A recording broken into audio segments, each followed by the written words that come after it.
Before the bomb, this morning a Turkish youth group prepared to cross the border into Syria and help rebuild the town of Kobani.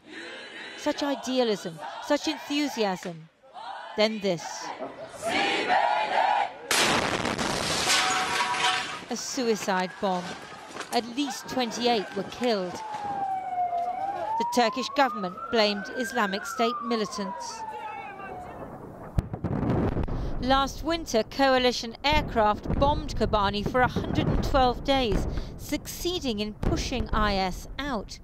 Kurdish forces now control the town. But today's atrocity shows how hard it is to contain the Islamic State.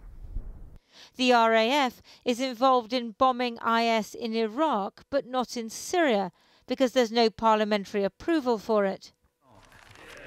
Today, the Defence Secretary said nonetheless 5 British pilots embedded with other coalition forces had taken part in airstrikes on Syria, and more would be needed.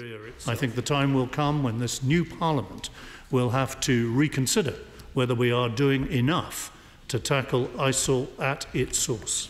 But even on the Tory benches, government policy of opposing both the regime of President Bashar al-Assad and their Islamic State foes was challenged. And until we know which he regards as the lesser of two evils, it is not true to say that we have a coherent strategy for Syria.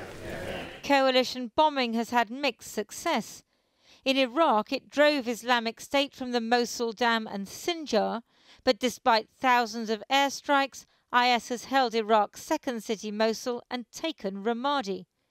In Syria, coalition air raids helped drive IS from Kobani, but IS has held Raqqa and Deir ez-Zor while taking Palmyra and advancing towards Hasaka. Islamic State video shows the impact of a coalition airstrike on Raqqa. Britain is already providing intelligence and reconnaissance. The RAF is so diminished that even if Parliament endorses airstrikes, the British contribution in Syria will only be symbolic. Anyway, IS can't be defeated from the air. The air campaign for the whole coalition is not particularly successful. It's having some effect on ISIS, but it certainly isn't making them fail, it isn't defeating them. Ultimately, somebody will have to go in on the ground, and that somebody almost certainly won't be us, it won't be the Americans, but somebody has got to go in on the ground, and ISIL will not be defeated until that happens. This is the long-term problem. They call them the Lion Cubs, child fighters for the Caliphate. Boys in IS territory, some prisoners from the Yazidi sect, are being indoctrinated and trained. One who escaped said he'd been taught to behead a doll as practice.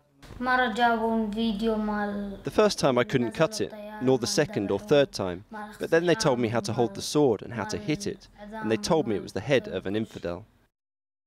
It will take more than airstrikes to repair damaged minds and heal a brutalized society.